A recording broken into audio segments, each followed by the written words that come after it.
Greetings, dear listeners. This is Jonah Goldberg, host of the Remnant podcast, brought to you by the Dispatch and Dispatch Media. Very excited about today's guest. I basically have two guests, maybe three if you include Tevi, who I can just say, can you come on and we'll figure out what to talk about, or we'll just figure it out as we go kind of thing. One is Chris Stirewalt, but I've had a lot of Stirewalt lately. And the other is the lovely and talented Sarah Isgur. Fortunately, today we talked beforehand and we hammered out a very strict schedule of what we're going to talk about. She wants to spend the whole hour talking about whether or not Ukraine should be admitted to the EU. It took me by surprise because she's usually not that into foreign policy stuff, but she got very strong views on this. She really wants to get into the nitty gritty, and I'm just going to let her run with that. So Sarah Isgur, my colleague from the Dispatch, the host of the Advisory Opinions podcast, which weirdly has degenerated into sort of a legal Tinder dating app, but that's a subject for another time. Sarah, you have no idea how many emails I'm getting asking me to set up people with other AO listeners in various cities. I feel like we're missing marketing, like a business opportunity here. Like, why haven't we turned Dispatch into like a side hustle dating app for all of these, remnants who want to find their paired remnant? What is a remnant with another remnant? Like two remnants. To make remnant babies. It's a larger remnant. Yeah, I mean. Right. I think remnant, there's a term for it, I'm sure, in grammar, but, a collective noun or whatever. Yeah. Right. So it's like a herd is still a herd with you add one horse to it or subtract one horse to it. It's a smaller or larger herd with a smaller or larger remnant. Yeah. So we settled that. So thanks for being here, and really appreciate it. Talk to you next time. No, we should tell listeners that apparently you guys, the fraction of listeners who do not listen to Advisory Opinion, that you for some reason have gotten into this dating advice thing, and it's taking on a life of its own. So, what's your best dating advice? True story. Our own Declan Garvey got recently married, and to a lovely lady who's the most overqualified cat sitter I have ever hired. She's pursuing both an MD and a PhD simultaneously in cat sitting. Interestingly enough, amazingly so. Yeah, who knew that Georgetown had a specialty? But they had on the RSVP thing for the wedding, they would like give some marriage advice, and mine was happy wife, happy life, and Jessica was, which you'll appreciate, if he won't clean up, hire someone who will. But Steve, he like agonized over what his would be. Steve, our own Steve Hayes, and his advice was, keep dating. Oh, that is good advice. He meant it as like they should keep dating each other, which is very sweet and very Hallmark card. But it read like, just keep seeing what's out there. Yeah, I mean, like, you have options. No fault divorce being what it is in the country, it's barely a commitment at this point. So he had to file an amended statement about what his marriage advice was. I don't know, what kind of dating advice are you looking for? Not for yourself, but for, the youngins. I don't know. Like, we have a 3-month-old, so maybe I do need dating advice for myself. We're in that, like, the cuteness, the immediate, like, oh my God, we made a baby, it's so cute, is wearing off. And we're now in the, like, I think the jury would convict me right now. But, like, could I get one holdout? If she has a 3-month-old, I think I could. Yeah. For killing your husband, not your baby. Yeah, very much the husband. Yeah. And, I feel like we often talk about feminism when I'm on this podcast. And I think I've perhaps talked to you about how I think the greatest feminist achievement of the last 20 years is probably Elizabeth Holmes' conviction. Like, to have a young woman with so much ambition be able to defraud men out of hundreds of millions of dollars is actually like, and I actually mean this, it would have been unthinkable 40 years ago for any of that story to have happened. And so it actually does show you that, like, yeah, like, that's a glass ceiling all on its own. Like, breaking into the true big white collar crime. Like Martha Stewart insider trading, that's the equivalent of, poisoning your husband. Like women poison, right? That's what they do. For murders. But like you really want to see a good stabbing. And that's when you're like, equality of the sexes. So you know how like they called the early communists in the 1930s, they called themselves premature anti-fascists or something like that. Are you saying that Lorena Bobbitt was before her time and sort of been breaking glass ceilings, as it were, for the ladies? Do you remember the cultural response to Lorena Bobbitt? I do. I thought it was unfortunate in many ways. But there was a reason that women were like, hell yeah. I'm not saying that that's good, obviously, but there's a reason that it wasn't like, oh, tisk tisk. Like she was seen as sort of a feminist icon there for a little bit. Yeah, no, that's true. And also the burning bed thing. I mean, there was this, it was sort of like a feminist Hamas kind of arguments, but yeah, I mean, people are going to make fun of me because like, I think they're all going to know what this is, like all the names and everything. And I don't, but the astronaut lady who wore the diaper to go kill her man, like that was some commitment to the cause. It was. Liz Lemon in 30 Rock was, say what you will about her, that was a woman with a plan. When you can't even stop for bathroom breaks because that's how much you don't want him to have that extra 7 minutes on the planet. All right. We should have, I'm sure we'll come back to frivolity and jocularity, but we should start covering stuff. So like, I'm very frustrated with the Hunter Biden stuff because on the one hand, I feel like the amount of work it would require me to get back up to speed on it is I kind of resent. And at the same time, from what I have gleaned, my basic view, which I got Frank Foer when he was on here, the guy who wrote the book about the Biden administration, he was like, yeah, I can't really disagree with that. And my basic view is Hunter Biden's incredibly corrupt. And I just don't mean like morally and, and drug addiction. I mean, like his whole business enterprise was at the very least gray area and also clearly about influence peddling. I mean, that's what it was. But influence peddling in and of itself is not against the law. There's a lot of influence peddling in Washington, D.C. Now, there may be a legal definition of influence peddling that is against the law. I'm sure there is, right? But generally speaking, like taking money from foreign people to convince Congress or a bureaucrat to do something in and of itself is not against the law. Being a Nepo baby is not against the law yet. Being a Nepo baby is not against the law. And so what seems kind of obvious to me is that in late 2016, as they're packing up boxes in the White House, Biden had no intention of ever running for president. And he and his fairly corrupt brother and corrupt son starts setting up this business thing where he is going to be this elder statesman of high-minded influence peddling, right? And that's what the China thing at the university was. That's what a bunch of stuff was. And some of that may have crossed the line somewhere, but he was a lame duck vice president and he was just getting, the next chapter of his life together.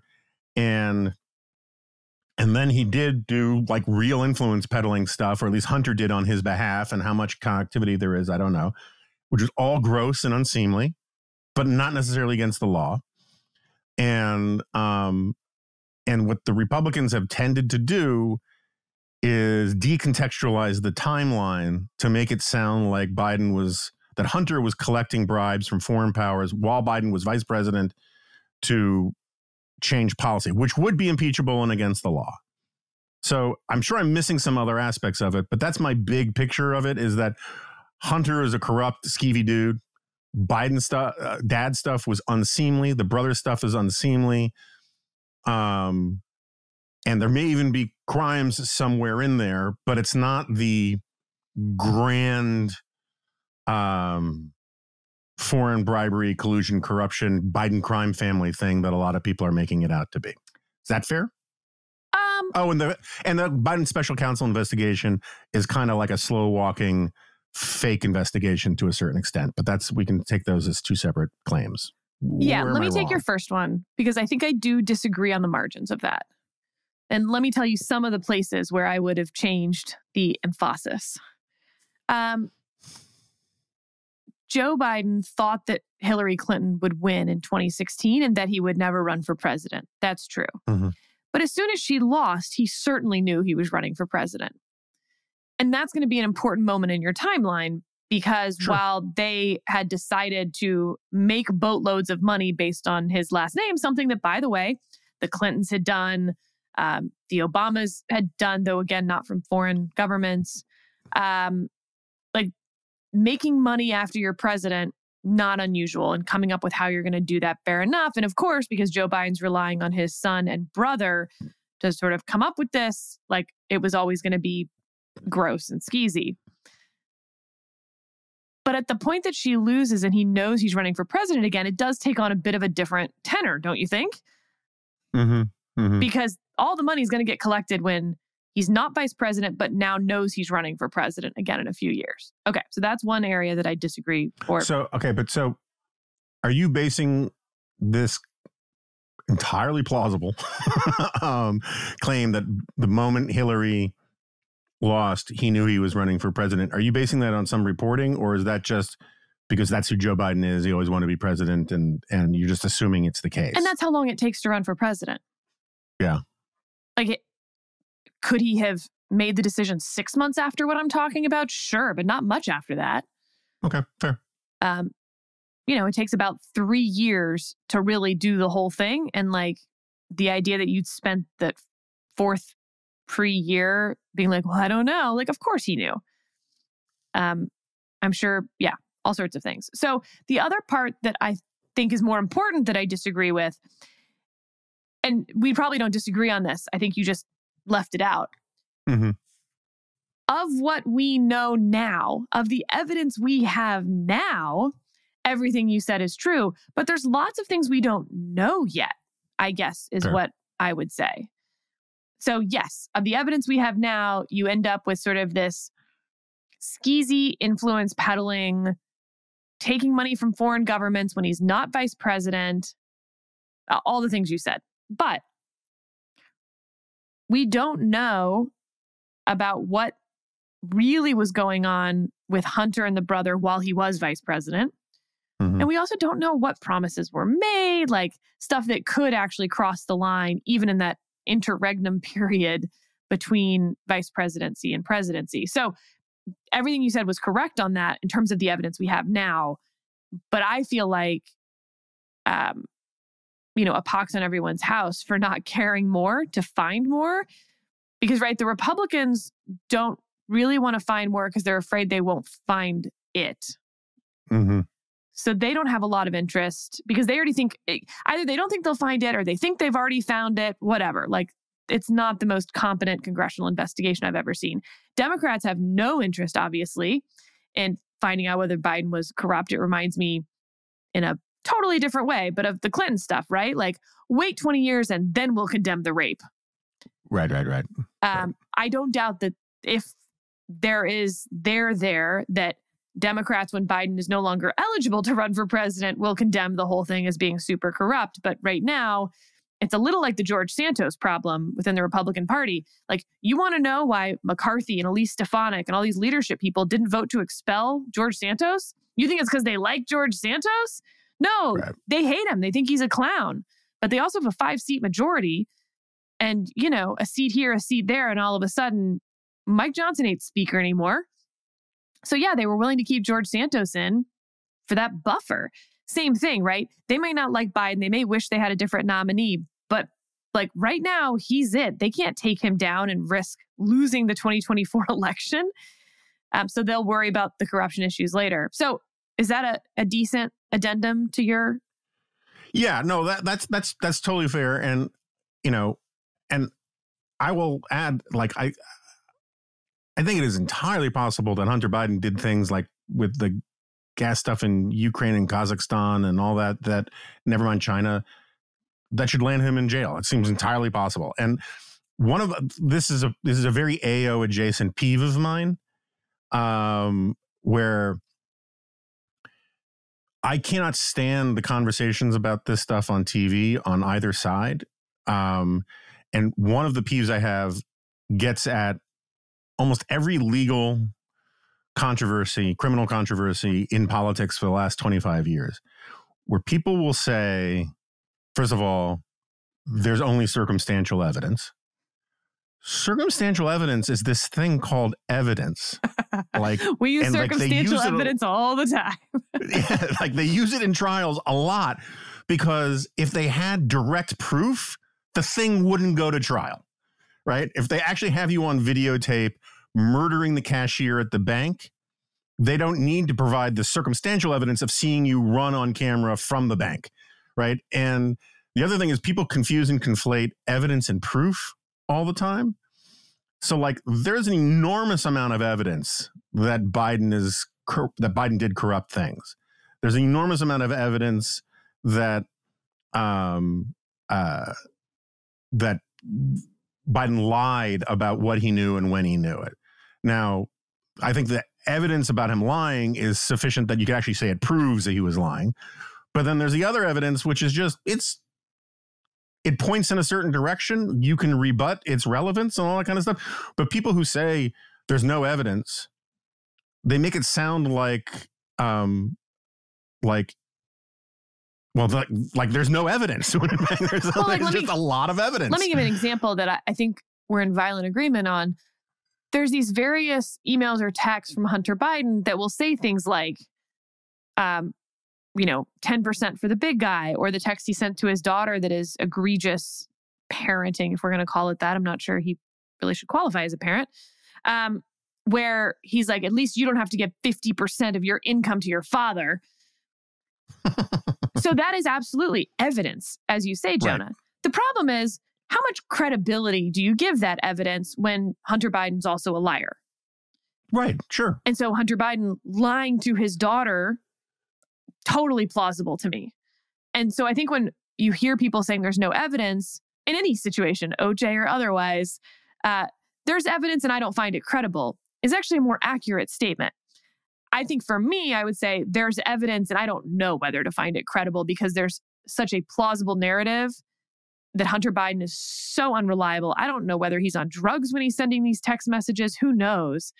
I just need more to even know how much credence to give Hunter Biden in his statements against his father that he's unwittingly giving. Right. I mean, one way to think about it is if Hunter Biden gave testimony under oath, that's evidence, but a jury can find it not credible. That's right. And that's fine too, right? I mean, that's fine, but it is what it is, right? I mean, there's like evidence. It's like, there's other thing that drives me crazy is you always hear there's no smoking gun, which like, okay. So first of all, if you can't prove that, like if the cops come to my door and they say, we know you murdered Steve Hayes. And I say, my immediate response is, you can't prove that. That's not a denial, right? That's a kind of like, that always strikes me as like, I did a really good job hiding the body. You're never going to find it. I wore gloves, and the way we talk about like smoking gun is like most murderers are not convicted on the basis of smoking gun evidence, right? It's like they're convicted on a huge preponderance of essentially circumstantial evidence. That's fine because the circumstantial evidence is persuasive that someone committed murder. Anyway, in politics, we take advantage of how everybody has been watching crime procedurals too much and they don't actually know how to process these concepts. They just throw them around. So, hey, can I ask you a question? You may. Do you think that if O.J. Simpson dies of like a disease, like as a not hit by a bus, but like knows his death is coming, do you think he'll confess or do you think he'll just maintain his quasi-innocence all the way? I think it really depends on what his religious views are. Because why would you confess if you weren't trying to like get past the red rope into heaven? Can I bring up so I've been rewatching Seinfeld recently. Yes. And there's this great episode where Elaine is dating a guy named I think it's Jeremy Rifkin, who was a serial killer in New York in the early 90s, and really embarrassing to Jews in New York because you're not supposed to have Jewish serial killers or something. And it's a whole subtext of the thing. Again, sort of like my Elizabeth Holmes things, actually. Yeah, a little bit. And, assimilation. And so Elaine just hates being dating a guy. It's like dating a guy named Jeffrey Dahmer. So she's begging him to change his name. And so this episode of Seinfeld, I think it's in late 94. I looked up the date, and she's begging him to change his name to this. And they're going through a list of names. And then finally she's like, oh, OJ, call yourself OJ. And this is before OJ Simpson was a murderer. So she meant it sincerely, like it would be a great name to not be associated with murder. Oh my God. Like 6 months after this episode of Seinfeld, he goes and murders somebody. I just thought it was... That's like the Simpsons level of being able to predict the future. Pretty much, yeah.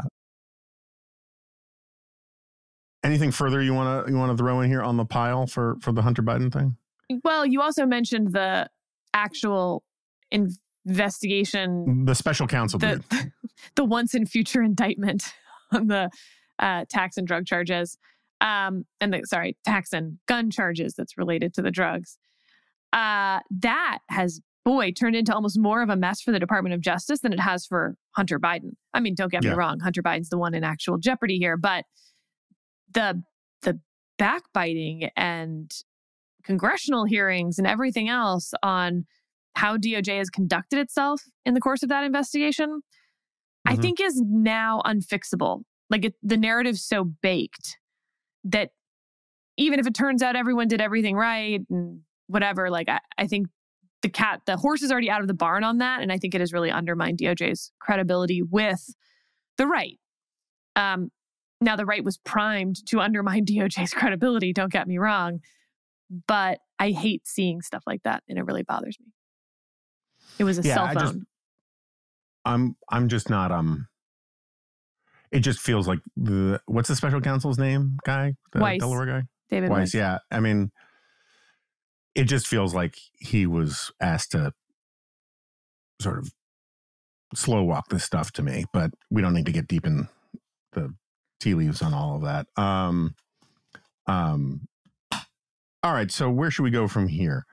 How are you feeling about your bet with Steve Hayes?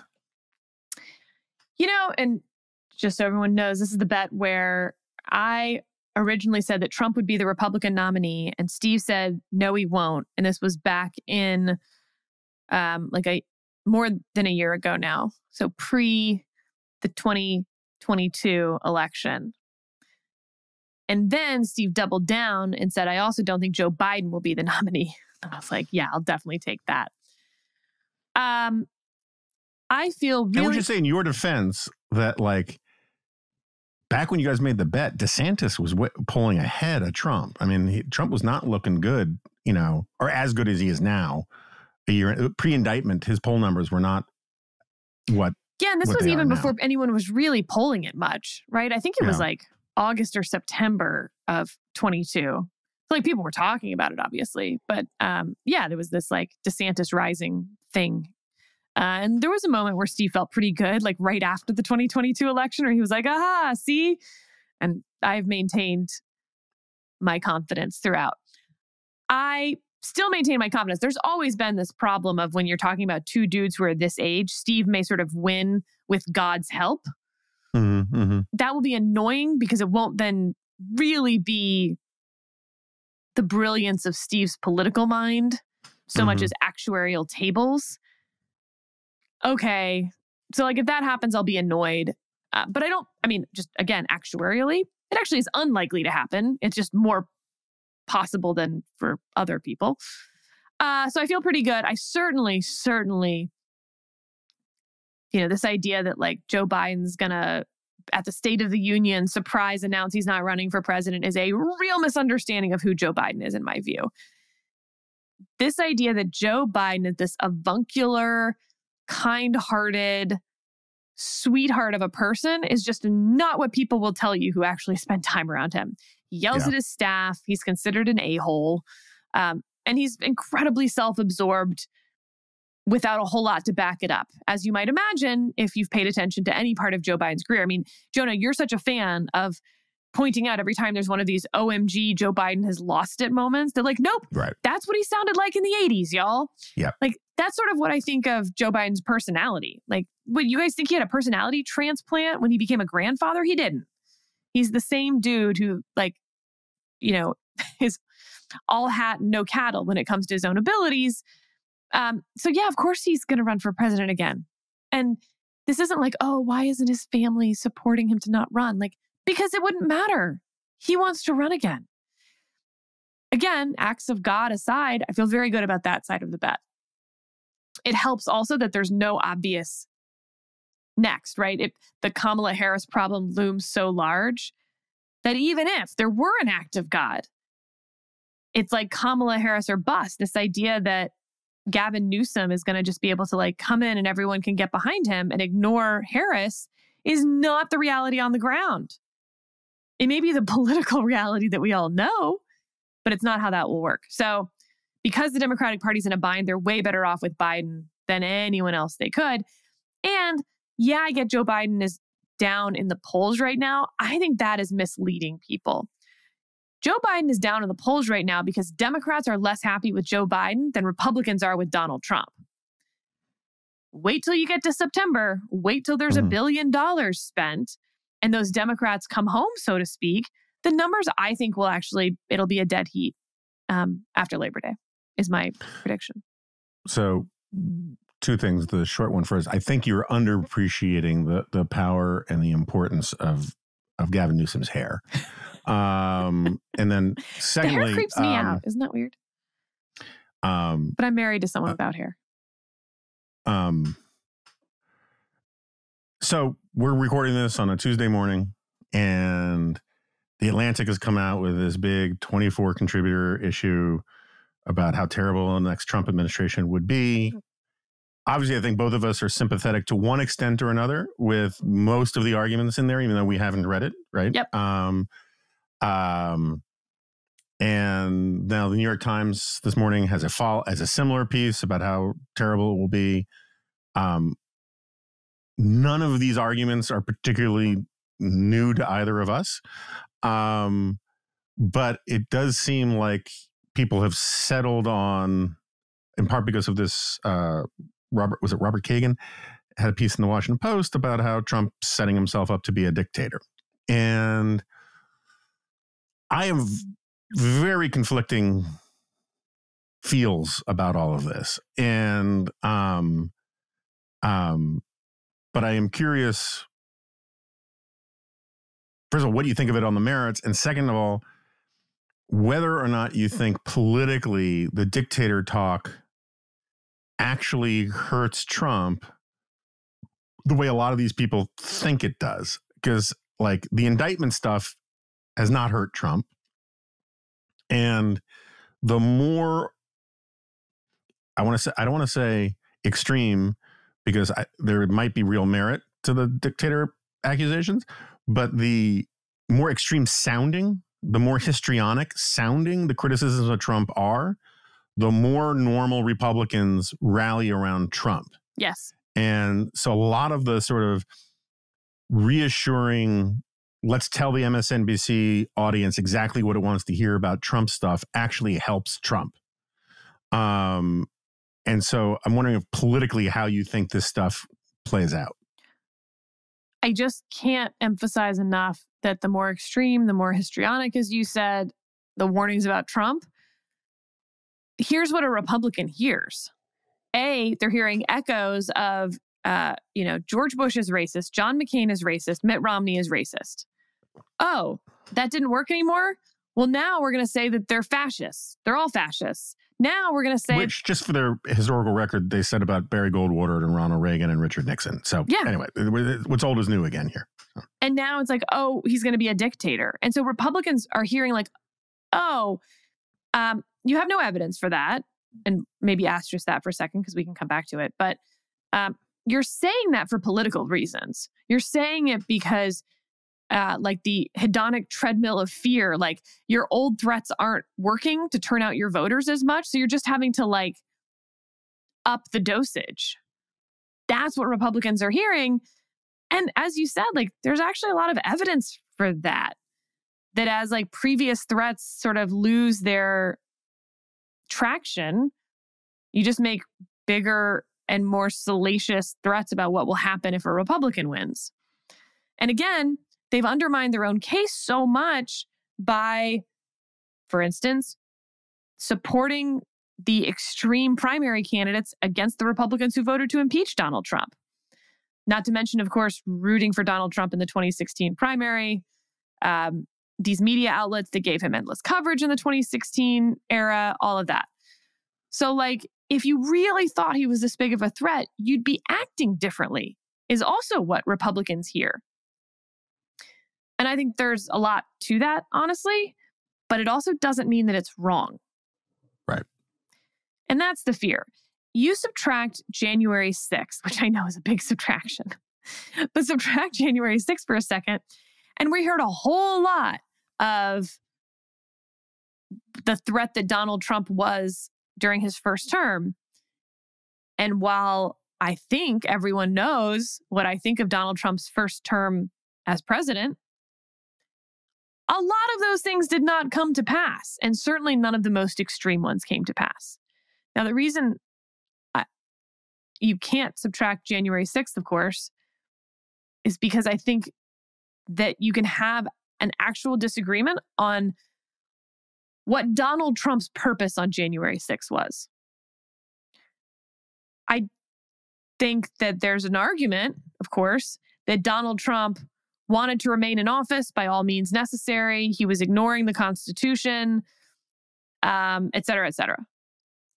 But there's another, I guess, less apocalyptic version of January 6th, where Donald Trump just wanted a whole bunch of people to love him.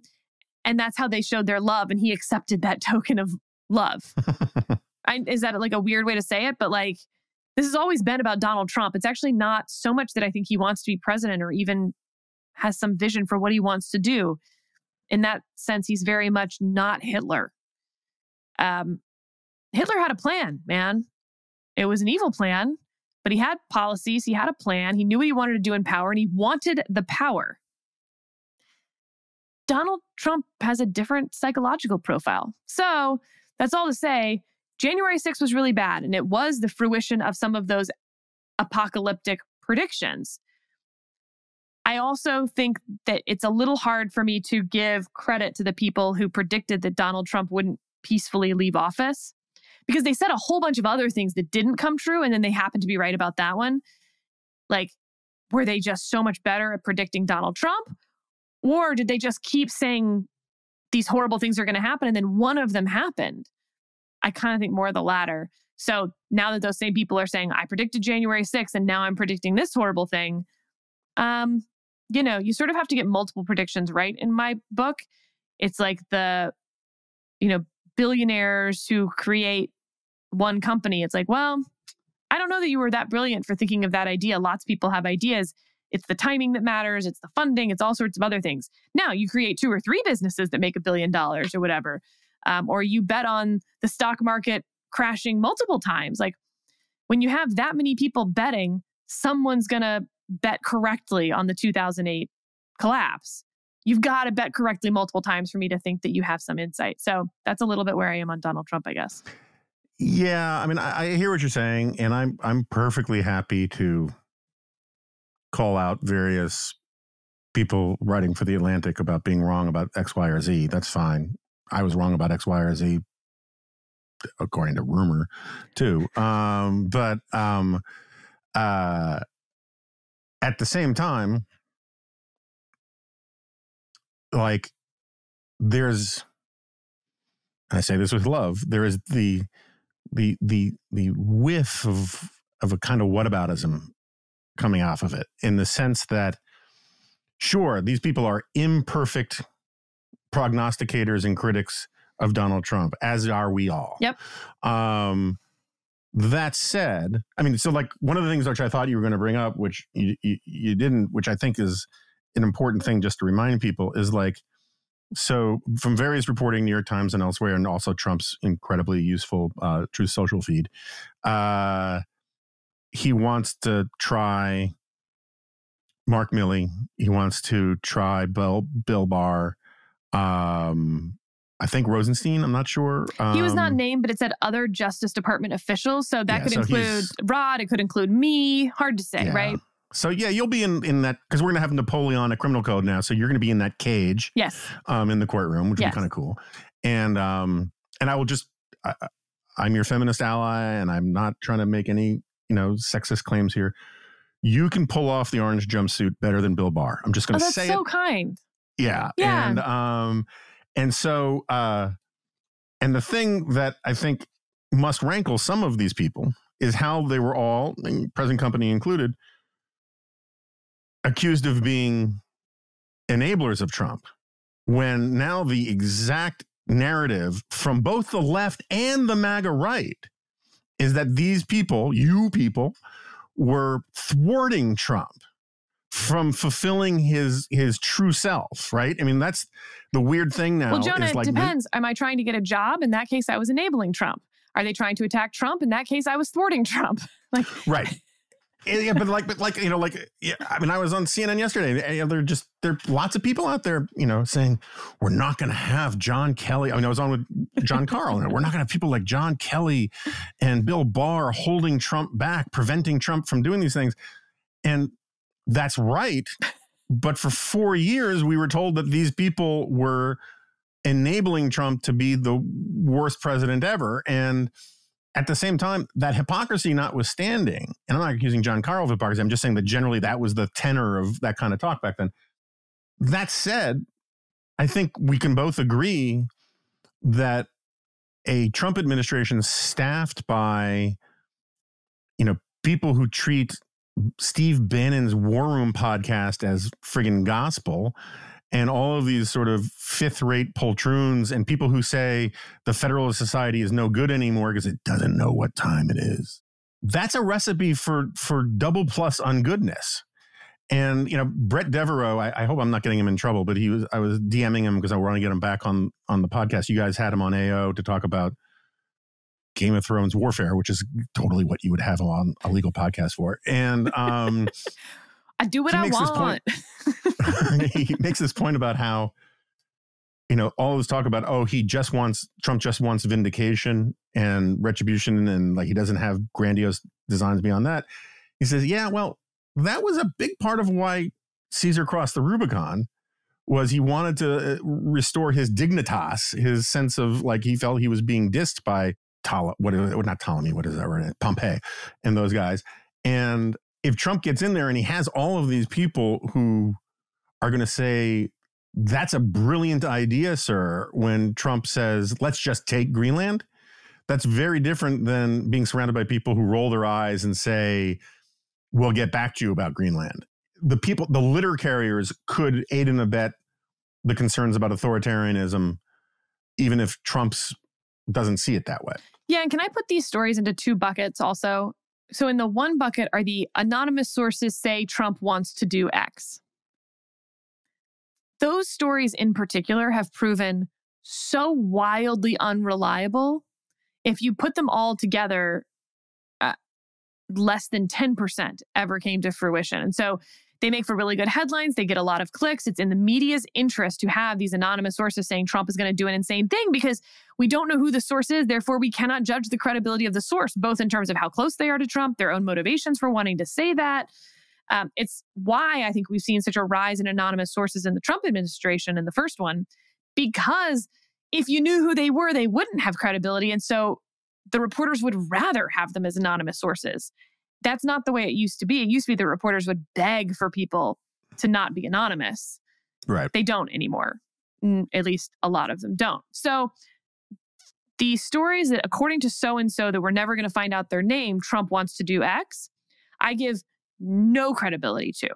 And that includes the Donald Trump wants to try Bill Barr, and Sarah and Rod or whoever. But there's a different bucket of stories, which is far more like the Atlantic bucket that you're talking about, which is, look, based on everything we've seen, this is the historical similarities. This is what I fear will happen. I think those are more interesting, which is odd because they have no sourcing, right? It's just like, well, I think this looks pretty bad. And yet, for all the reasons you said, Jonah, like we can sort of just like add some logic together. The very people who were holding Trump back, but called enablers, and their careers were affected by it, are absolutely not going back. And anyone else who has a good career, making lots of money, they have a family, if they're sane, I mean, it's a catch-22 problem, right? A sane person does not go into a second Trump administration if they have a good job with good income and a family to protect, because you don't know what's going to happen in a second Trump administration. So then what are you left with? Like, just by logic, you're left with people who we probably don't really want in a lot of these roles. That being said, talk about an institution that hasn't gotten credit. How about the judiciary, right? These same people saying that a 6-3 MAGA Supreme Court with conservative extremists are going to, undermine the Constitution, and all these Trump judges are destroying the country. Oh, but those are the very same people that actually preserved the institution against Donald Trump in the wake of the 2020 election. At the time, it was like, oh, well, this is so great that these judges are standing up to Trump. Well, which is it, right? Like, are all their decisions MAGA extreme Trump judge decisions? Or maybe if they were making the right decisions, you thought they were making the right decisions in the wake of the 2020 election, and now you disagree with their decisions, maybe they're just trying to make principled decisions and they actually are preserving the institution of the judiciary. So I would be more interested in stories that talk about which institutions are likely to hold and why, and which ones aren't, than I am about sort of the Trump-pocalypse stuff in general. So this is a very useful point for segueing for me, because I've been thinking about this a lot, right? So, the do you know what time it is crowd, and for listeners who don't know what I'm referring to, there is this subset of new right, MAGA right, Claremonster right. They're different tribes, but they go to the same hotel conferences. This code phrase is, do you know what time it is? And the gist of it is that it's sort of like red pilled, right? Like, you see that our institutions are crumbling. It's very Weimar Germany, 1920s talk. Our institutions are crumbling. They can't be saved. So we need to get busy hastening the demise of these institutions and then build new ones that restore, American greatness and yada, yada, yada, yada, yada. I mean, I hope I'm not being too unjustly harsh, just justly harsh on the argument. And so, there was this quote in the New York Times about how the Federalist Society, they don't want those kinds of lawyers because they don't know what time it is. And which, again, when I hear that phrase, I translate it as Hail Hydra. And but I've been thinking about this a lot, right? So the problem with claims that our institutions are corrupt is they become self-fulfilling. Because if you don't have faith and trust in the existing institutions, you don't treat them with faith and trust, and that hastens their demise. And so we talked about this back at the time, and your point was, okay, great. So we're going to get MAGA lawyers, not Federalist Society lawyers. They're going to be worse lawyers, and they're going to lose in court. And I agree with you on that analysis. The problem is that losing, it's very much like the loser caucus on the Hill. Losing is good for the monetization, clickbait, MAGA crowd, because then they get to say, look at these courts. They're part of the deep state. They're part of the vestigial neocon Biden regime. They're the uniparty, and they have to be our next target. We need courts that are for America, not against America. And so every defeat, which they get to spin as, they'll go on, Jesse Waters or Steve Bannon and say, look, all we were asking for was that the courts come down on the side of the American people and recognize that we have a border. And they can't do that because they're George Soros funded open border globalists. And so, sure, you're right. The crappy lawyers will lose, right? The what's his name from Judicial Watch, who's not a lawyer, Fitton. Yeah. You know, the Fittons with law degrees will lose in court. But that is a win politically and spin-wise for these people. And it will accelerate, I would predict, loss in faith and trust in courts, because we know that whenever you can spin something as a partisan defeat, the catastrophists on the right or the left will then say, see, this proves the whole system is corrupt. And that's not good either. Thoughts, concerns, disagreement? Yeah, so I agree that's not good, obviously. But I'm not sure that's different than just our general politics right now, where both sides are better off being in the minority because they can complain, because nobody wants to govern. I mean, this is like my rant on Congress in general. So yeah, maybe it takes on deeper, worse dimensions or whatever in your scenario, but that feels like where we are already. You know, when they win, it's proof of their righteousness. And when they lose, it's proof that the system is rigged and corruption. Which side am I even talking about? Like, it's all of them.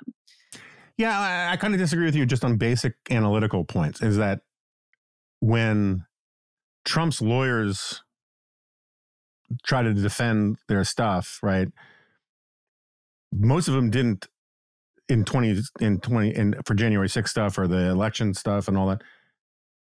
Most of the halfway decent lawyers did not go on TV and attack the judges, right? They did not attack the system. You got Giuliani and Powell and a few of those types of people to say things. I heard all sorts of people saying these judges threw it out on standing. They didn't even reach the evidence. So it proves nothing about the merits of this case. I agree that they didn't say the judges were corrupt, but they certainly said that the judges were using smoke and mirrors to avoid getting to the meat, and that proved that these judges were cowards. I heard the word cowards a lot.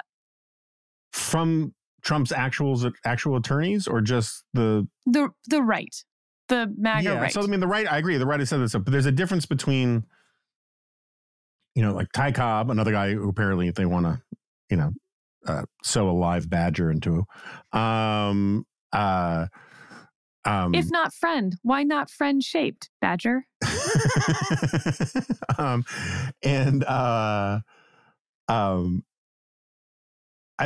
You didn't hear whoever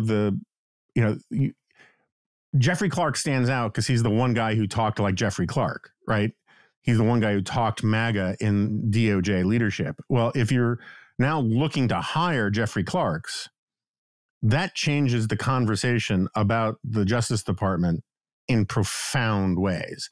And it changes the conversation about the courts in profound ways. And if it's all sort of, you know, my pillow general counsel types who are filling the legal ranks of the political appointee positions in the Justice Department, I just think there's a lot more damage to our institutions that can happen. And while I agree with you that the judiciary is held up pretty well, that's another way of saying the judiciary is next.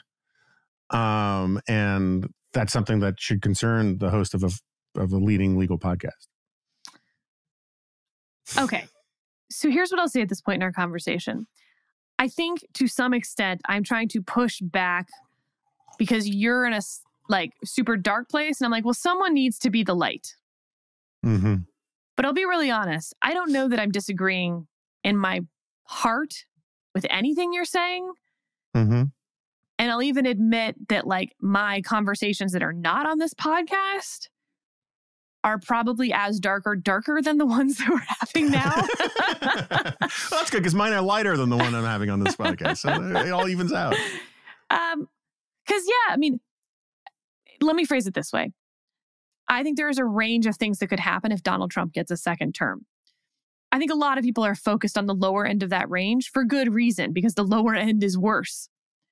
Mm-hmm. But I think there is a range, and I think the upper end of that range doesn't get enough acknowledgement that we don't know for sure that it would be the lower end of the range. It could just be sort of a less competent version of the first term.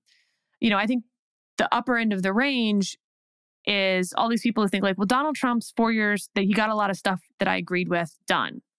I don't think that's likely to happen in the second term, because I don't think they're likely to get a lot of stuff done. They're going to use executive power. They're not going to use the legislative branch. They're going to have acting officials, not confirmed officials. And so even if he gets it done within his 4 years, it'll get easily undone by the next guy in office, which, by the way, has been true of Obama, Trump, and Biden. Or it will be true of Biden. If you can't work with Congress, everything you get done will be fleeting. And I was shocked in the Trump administration by people who'd be like, yes, we got this regulation done or this guidance letter out.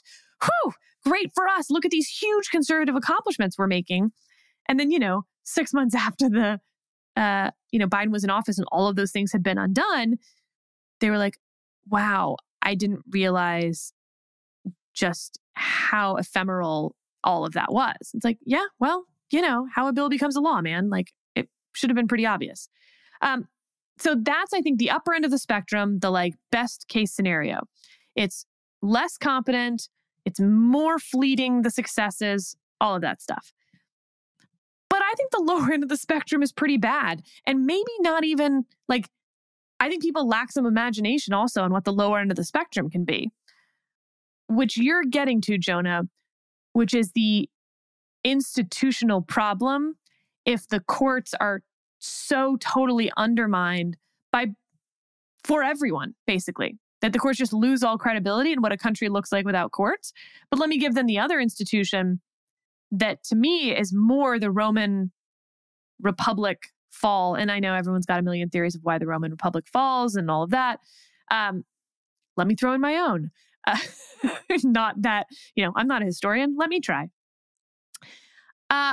At least one of the symptoms that you're going to see towards the end of the Roman Republic is the Senate not doing stuff anymore because they don't want to, because they like being senators, but they want someone else to do the hard part.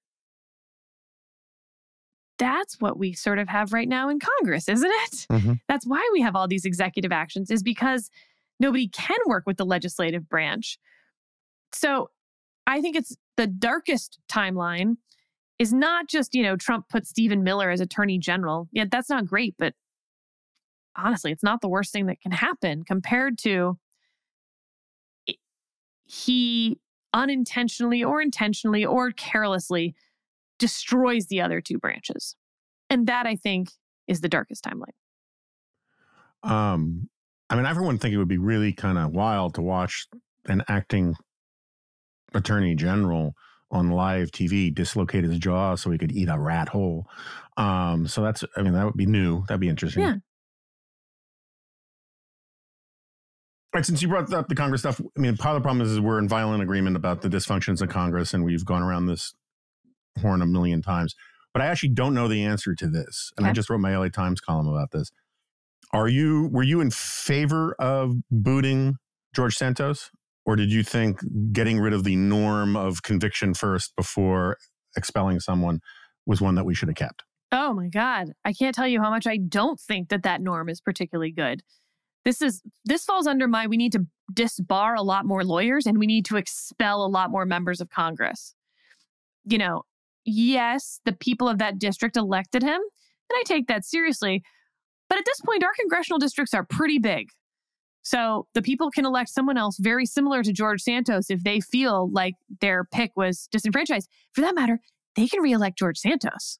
Mm-hmm. So yeah, no, I am for more expulsions, not fewer. And by the way, let's just give some credit to John Fetterman. John Fetterman has quickly become not my policy spirit animal in the U.S. Senate, mm-hmm. but definitely my process vibes spirit animal in the U.S. Senate. Not only has he called for Menendez to resign, the senator from New Jersey with the gold bars. It turns out those gold bars, did you see this story, were part of an armed robbery. Oh, really? Yeah, in the 90s. So that's the least shocking thing I've ever heard. New Jersey. Sounds like a fun place to visit. John Fetterman not only has called on him to resign, but he's like stuck with it and keeps calling on it. It wasn't like this one-off, like, oh, I've checked the box. Okay, now I'll be able to like talk about corruption without being a hypocrite. No, he really means it. No, he's also talking about why can't we expel him, which is just like awesome. Yeah. So, and his stuff on Israel and Hamas has been great. So John Fetterman, definitely my surprise of the year, and just goes to show you that the writers of this reality TV show that we're all living in, they've still got a few tricks up their sleeves that are worth tuning in for. For sure. And like, which is why the next season of America's Top Dictator is going to be so interesting. But by the way, this brings up another thing, though, that I'm curious if you buy into at all. Because another thing that you'll hear Republicans say is, yep, the range in which Donald Trump could be in his second term makes me squirmy. But you only think that because you're ignoring all the things that Biden has done, because he does them nicely and he does them without tweeting unhinged things. But that Biden is also, I mean, he's been corrupt. He's ignored the rule of law. He's undermined the Supreme Court multiple times. This is not a normal court, all of that nonsense. So if our choices are between two authoritarians, why wouldn't I pick the one who wants to be an authoritarian for me? And what do I think of this argument? Yeah, do you think there's anything to the Biden is also a threat? So, yes and no.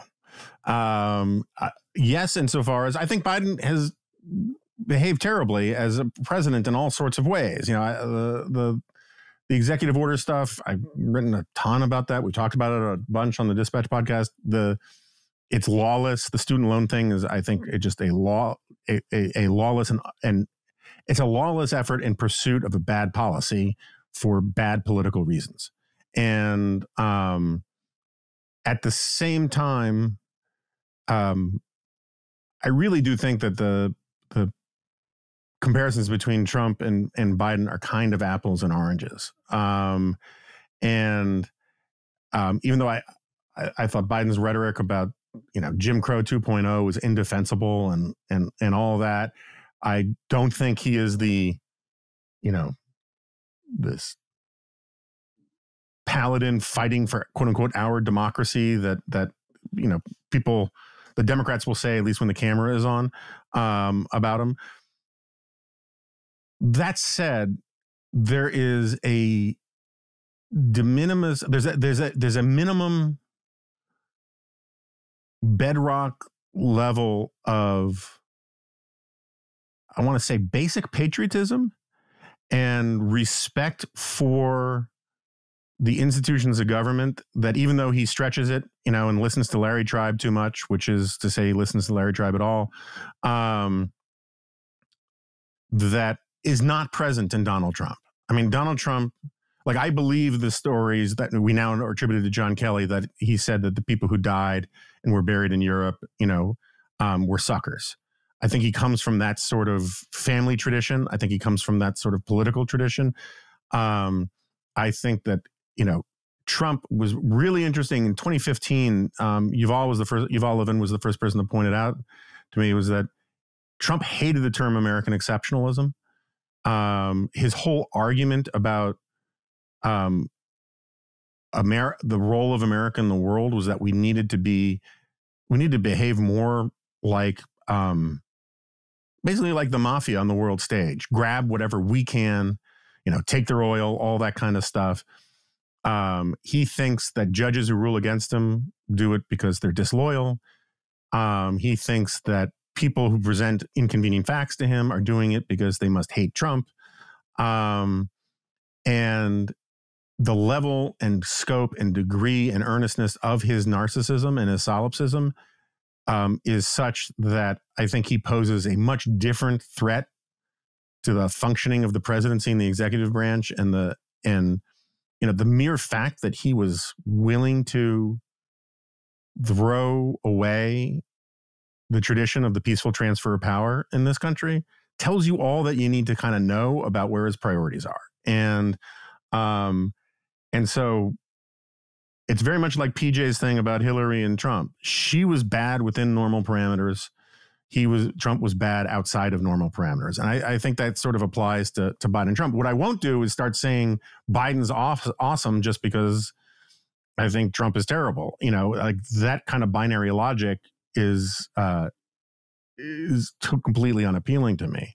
I am glad, however, to hear what you had to say about George Santos, because I did not know this was your position. And this is basically the position I took in my column. I was like, I disagree with Byron York and Dan McLaughlin and Adam Serwer and the editors of the Wall Street Journal. I think that the expelling Santos was a sign of repair of Congress, and a sign that they actually, like, as I put in the column, this idea, no other institution that I'm aware of says, like, let's put it this way. If Steve and I found out that you were committing rampant fraud and other crimes, or we got a rumor like that, we would do a little investigation. If it turned out it was true that you were being Santos-like, we would fire you.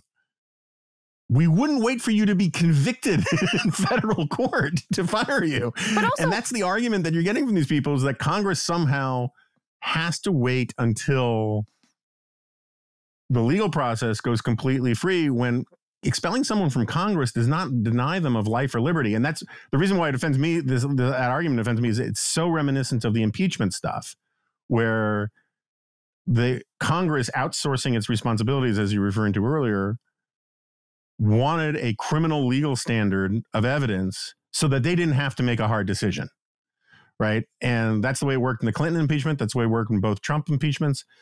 Is high crimes and misdemeanor must mean a violation of federal law, or it's not our place. And it is their place. And they were right to expel Santos. All right, I'm done. What if Santos wasn't convicted? Would that somehow make expelling him wrong? No. As in, we have the facts that we have.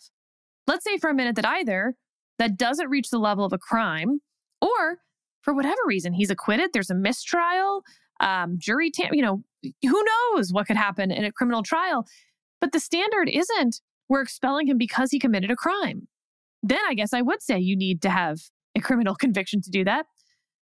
The standard is we have evidence that he told his donors one thing and then used that money to go pay for OnlyFans. Mm-hmm. We know that to be a fact based on our own investigation. It doesn't matter whether that's a crime. If we did not have campaign finance laws, you should and could still expel him for doing that, even if Congress had never made that into a federal crime, per se.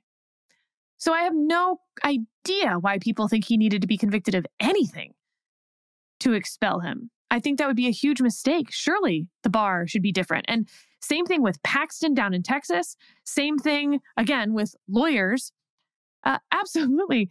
You should not have to have committed a crime as an attorney to be disbarred. It should be a higher standard we're holding people to across the board here. I don't get it. Yeah, so it reminds me, because again, I got scars going back to the Clinton impeachment. There was this great episode of Larry King where Robert Bork, who I confess was a friend, not a close friend, but I knew him, and Greta Van Susteren, who I just want to be really clear, I despised. And Bork was basically taking your position and saying, look, impeachment isn't necessarily about a crime. And it's like, if it were a federal judge or the Supreme Court justice who was having a similar affair with an intern under the same circumstances, that would be totally grounds for removing them from the bench. And Greta Van Susteren just kept saying, wait, but it's not against the law. And Bork would say, yeah, but it's not a crime. Judge, yeah. And that was the whole thing. Is like this standard that somehow you have to violate federal law, otherwise you're in good standing with the institution that you're with. It's just crazy talk to me. And it actually drives, I think, this over-criminalization, because all of a sudden, if it's not a crime, we can never socially stigmatize people. We can never punish people. So we'd better than make everything we don't like a crime, which I also don't think is good. I think we should have fewer crimes and more expulsions and more shaming. I'm with you. I'm with you on that. I promise I wouldn't keep you too long. I didn't give you any dating advice. I will say this to the young men listening, and to the young women. Okay,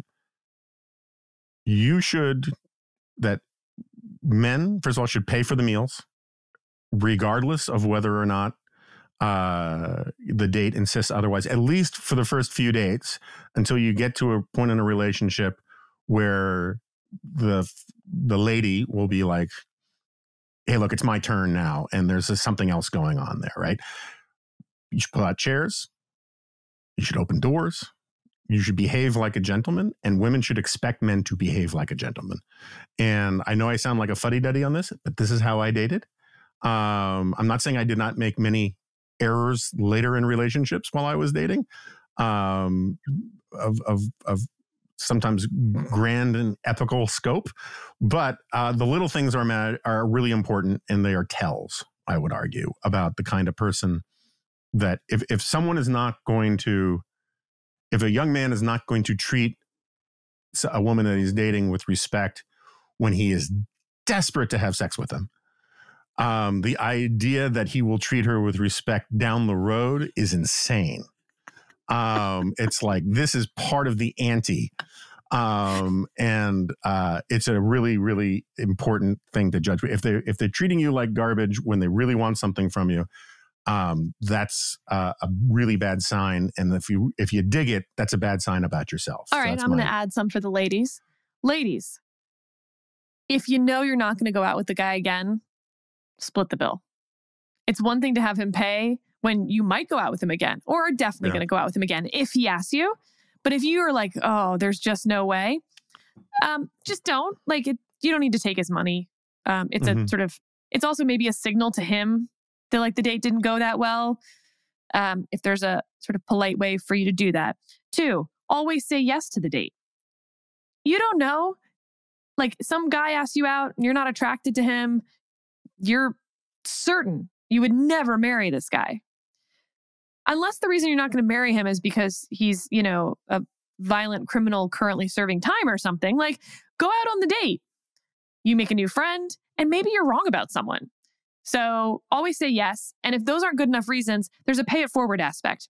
That super cute guy who you want to ask you out but isn't asking you out. I think if men knew more for sure that like you could always just get yes and go to dinner, more men would ask. So there's like, if you say yes to that guy, you will encourage him. He will then ask out his future wife someday, just as your future husband will ask you out, in this grand pay it forward system that I've concocted where you just always say yes when men have have worked up the nerve to actually ask you out. It's kind of a scary thing. My third piece has nothing to do with dating. It's for you. Take those pictures. Don't send them to anyone. They're for you later in life when you're old and you don't look like that anymore. Even if you don't think you look great now, you do. You look amazing. There's like this saying that I saw that like really, it said, I wish I were the size that I was when I thought I was fat. And I wish I could tell like high school me that and college me that. And my weight has gone up and down a lot, so it's not all been in one direction. But yeah. Yeah, no, I disagree entirely on taking the pictures. Just don't take the pictures. Just period. Don't take the pictures. I don't like the pictures. There's no point in the pictures. You're saying that because you have a daughter. It's in large part I'm saying this because I have a daughter. It will end badly. Yeah, but no, you can't do that. Because then one of them, you're going to get into a fight because so-and-so didn't invite you to the party, whatever, and then they're going to put it out there.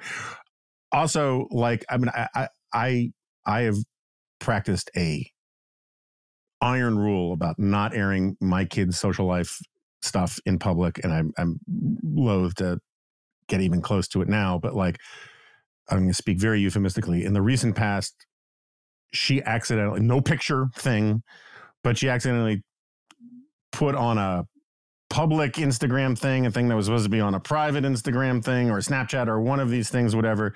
And it caused the kind of drama and hurt feelings that started the First World War in the Balkans. And if you don't have those pictures on your phone, you can't accidentally distribute them in ways that will deleteriously affect your life.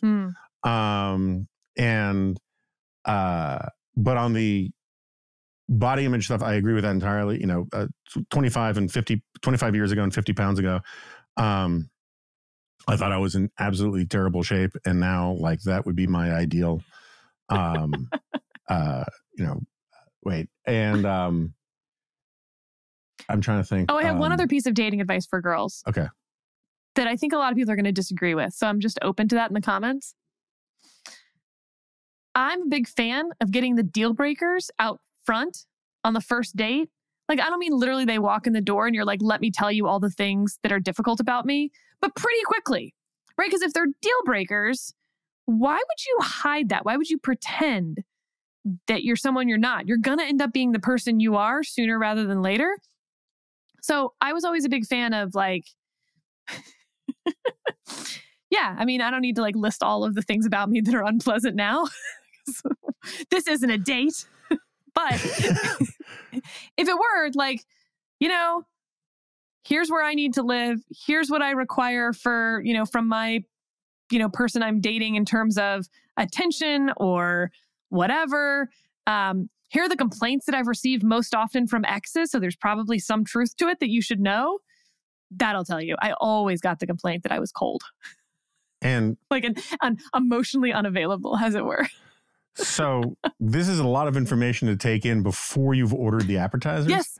But doesn't it make you feel like, okay, if they're willing to be honest about this, then I can be honest about my things. And then yeah, maybe some of those will actually be deal breakers and we can't move forward, in which case I save myself time. But maybe it's like, this is great because I really like the type of person who is serious about their time, basically, who values their time and is respectful of mine. Like punctuality is a total deal breaker for me. If you're not punctual, I think you lack respect for other people and you're self-centered. So I agree with that. If you show up late for a date and you're missing a foot, we can make allowances, right? But that's not a lack of, you can be late on occasion, and it doesn't mean you have a lack of punctuality. A lack of punctuality is, I don't really know what time it is. I think 10 minutes late is being on time. Right. I hear you about the deal breaker thing, but there are dudes, in my experience, who will hear all those as they will hear them in the way that George Santos listened to his donors, as a way to repeat back things that he knows they want to hear, but not necessarily to get to yes, but aren't necessarily processed in good faith. Totally. And so I would argue that holding back some of them to actually see if this person is organically on their own, authentically the kind of good guy I want to be with, rather than give him the playbook, as it were, to fake it better. So that's interesting. Okay. I hadn't thought of it in quite those terms, because for me, I want to give you my, the things you may not like about me, but I actually don't necessarily expect reciprocation on that. And so to the extent that they're like, oh yeah, I also really care about punctuality, that you don't get any points at that point, because punctuality is going to be something you show me. You telling me what you care about from someone else is going to be then the stuff that matters. To use an example, if you said I need to marry someone who is going to load and unload the dishwasher, I'd be like, oof, bummer, Tom Brady, you're super hot and rich, but I can't do it. I'm never going to be the person to load and unload the dishwasher in our marriage.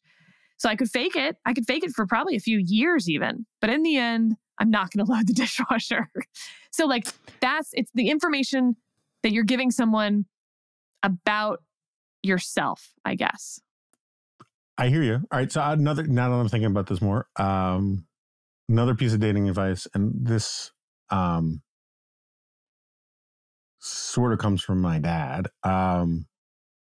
If you think you're serious about someone, or you think you could be serious about them, take her to a weird place that's important to you to see how they react to it. So please define weird place.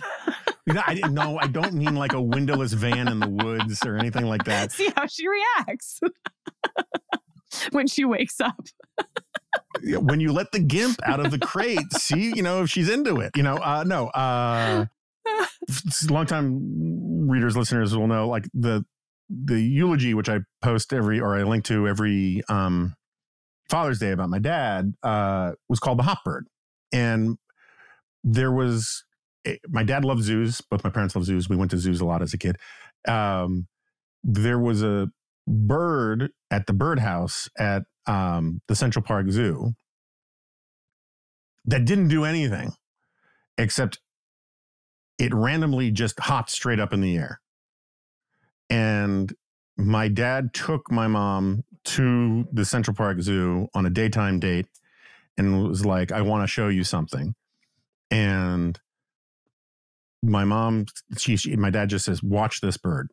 And there are all these better birds and exciting birds and weird birds around there. And my dad said, no, just watch that bird. And then the bird just ridiculously hops straight up in the air. And my mom burst into laughter. And this was like this little tell about the hop bird. And it became this big story in my family. And I think that those kinds of things, like, it doesn't have to be going to the zoo. It could be like a weird dive bar that you love because you think it's either kitschy or fun or whatever. And if they like it, like I took the fair Jessica to T-Bones on Wisconsin Avenue very early in our dating life, and then to this weird dessert place, and like just this, because I thought it was cool, and if I think it's cool, then I'm hoping she will too, and she did, and because it was funny, cool, and one of them, anyway, that kind of thing. This is similar to my deal breakers thing. So like, here's a real deal breaker that I would tell someone on a first date.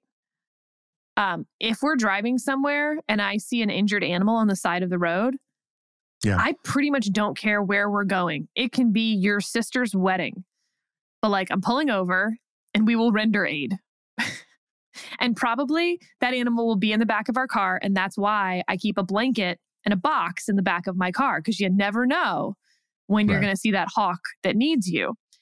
And listeners should know you grew up in this cause, right? Your mom was a rescue animal person, and you rescue animals. It's a thing Sarah does. Yeah. So if that's going to be a problem, because if you're like, people are more important than animals, and we're not going to be late to my friend's thing or to the movie or whatever else, we have fancy reservations. That is a totally reasonable position to have in life, but it's going to cause a lot of friction for us. Yeah. And to be clear, to your point, Jonah, I also don't need someone who's like, yeah, me too. That's not the point. It's just like, is this a deal breaker? Because we were headed to a birthday party. Nate was, I don't know, whatever he was. I told the story on whatever podcast. He was 18 months old. And we're driving and I see a hawk that has been hit by a car on the side of the road. I pull over. It is freezing cold outside. The speed limit on the road is 60 miles an hour. And Scott, he does not come to help me. He sits in the car on his phone and answers client emails. And that's fine. That's 100% what I was looking for in my deal breaker conversation. What I need is for you not to be mad at me, for you not to be grumpy for the rest of the day when we end up bringing a hawk to this child's birthday party and bringing it inside. But luckily it was my best friend for college, so she already knew my deal breaker. So like, that would be an example. You're telling someone something, not to have them agree with you, not to be like, yeah, me too. Like, we can do this thing together. But like, hey, if this is going to be a problem, you should know this. And it's up to you. If you want to pretend it's not a problem and like, try to bring me back to your place and like tell me it's a problem later, like, so be it. But at least I've like told you, like, we're not getting married if you really want someone to load the dishwasher. Fair. Again, I load the dishwasher often, not as much as my wife would like me to, but like, I'm not bad about that. The dishwasher and the trash are not my job in this house. Yeah, I'm definitely trash guy for sure. And I'm I'm really good about like going to the store. Like I will. Oh, she yeah. says, we need X or Y. I'm done. That is also usually Scott. Oh, you had listed your things about pulling out chairs and opening doors. I'm curious about one that you didn't list, which is walking on the outside of the sidewalk, on the street side of the sidewalk. Well, I mean, that comes from the Middle Ages, so that you would catch the bedpan sewage from the ceiling more like from the windows more likely. But like as cars drive by and it's snowy or puddly, you catch the car splash. Or if the car jumps off the road, like you're more likely to be hit than her. Yeah, I'm totally fine with that. It just doesn't occur to me as like. See, that's always been my secret tell of chivalry. If you really know the rules, then you're going to walk on the outside of the road.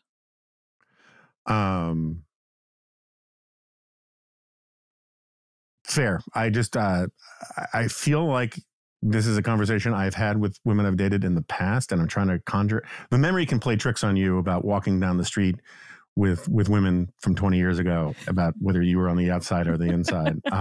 So I'm there's evidence. It's just unreliable. Yeah. So I get that, but that's also something you can explain to the dude if he doesn't know it, because there are reasons to not know that, right? You should know. It's a sign that there are parents who have forgotten to tell their young boys. But how am I supposed to tell them on a date, hey, you're supposed to be on the outside of the road, like, because you should die first if the car jumps? Well, maybe not the first date, you know. But I mean, you're the one who's talking about deal breakers, early conversations, you know. There's a way to work that in there. No way. I see no way to work that in. But again, all I'm saying is like, hey, are you aware that in some cultures?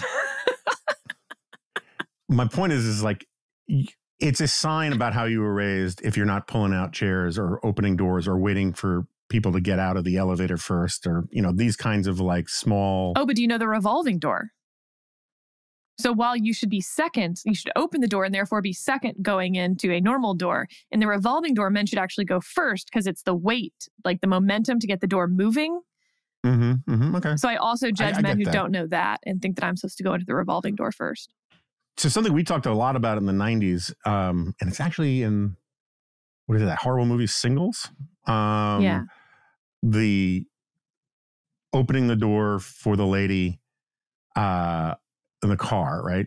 And at minimum, unlocking the door. Like, I get in the movie, there's this thing about unlocking the door from the inside. It's like, who doesn't do that? But like, do you expect the man to open the car door to let you in first, or are you going to do it yourself?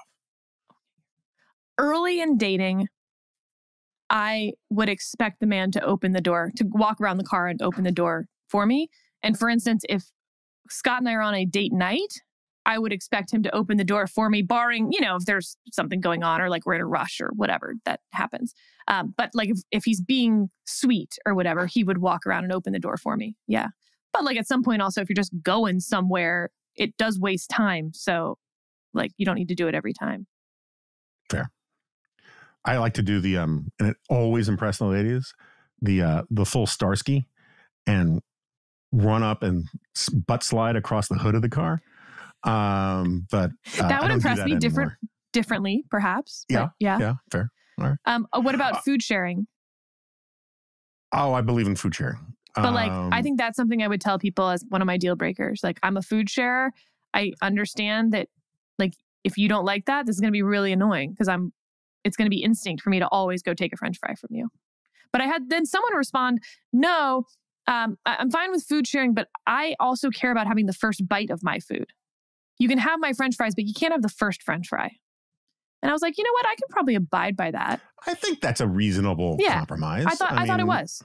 Yeah. I mean, the first fry, I don't think matters, but like the first, you know, cut of my fish or my steak, I should be able to taste first. And like, because partly there's a food tasting aspect here is like, is it worth sharing, right? Is it like, will you like this kind of thing?